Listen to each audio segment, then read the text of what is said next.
بعض اوقات کسی من پسند شخص کا ہم سے دور ہو جانا اللہ تعالیٰ کی طرف سے ایک اشارہ ہوتا ہے، یا پھر یہ آزمائش ہوتی ہے۔ اور جانتے ہیں جب اللہ تعالیٰ ہماری زندگی میں کچھ لوگوں کو ایک مقصد کے تحت بھیجتا ہے اور بعض کو ایک مقررہ وقت کے بعد ہم سے جدا کر دیتا ہے، تو اس کا مطلب صرف یہ ہوتا ہے کہ وہ شخص ہماری بہتری کے لیے نہیں تھا، یا اللہ ہمیں کسی اور بہتر چیز کی طرف لے جانا چاہتا ہے، چاہے ہمیں اس کا ادراک بعد میں ہو۔ اللہ تعالیٰ قرآن پاک میں فرماتا ہے، ہو سکتا ہے کہ تم کسی چیز کو ناپسند کرو جبکہ وہ تمہارے لیے بہتر ہو، اور ہو سکتا ہے کہ تم کسی چیز کو پسند کرو جبکہ وہ تمہارے لیے نقصان دہ ہو، اور اللہ جانتا ہے تم نہیں جانتے۔ جب کوئی بہت قریبی دوست، عزیز یا پسندیدہ شخص دور ہو جاتا ہے تو یہ اللہ تعالیٰ کی طرف سے ایک آزمائش بھی ہوتی ہے، تاکہ ہم اللہ تعالیٰ پر بھروسہ کرنا سیکھ سکیں،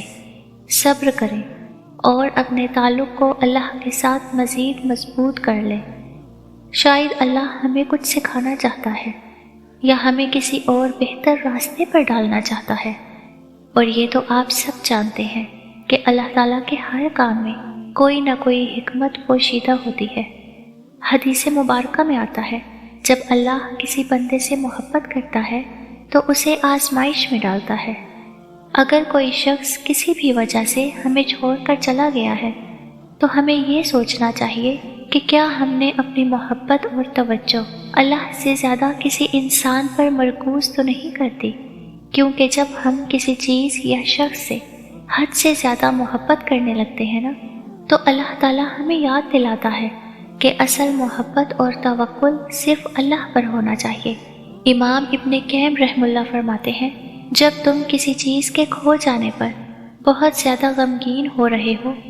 تو سمجھ جاؤ کہ تم نے اسے اللہ سے زیادہ عزیز رکھا ہوا تھا،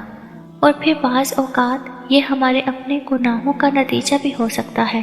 قرآن پاک میں اللہ تعالیٰ فرماتا ہے، تم پر جو مصیبت آتی ہے وہ تمہارے اپنے ہاتھوں کی کمائی کا نتیجہ ہوتی ہے، اور وہ بہت سے گناہوں کو معاف بھی کر دیتا ہے۔ اس لیے ہمیشہ یاد رکھیں، جب اللہ تعالیٰ کسی کو ہم سے دور کر دیتا ہے تو یہ اس بات کا ثبوت ہوتا ہے کہ وہ ہماری بہتری ہی چاہتا ہے۔ اس پر بھروسہ رکھیں، کیونکہ وہ ہمیشہ ہمارے لیے بہترین فیصلے کرتا ہے۔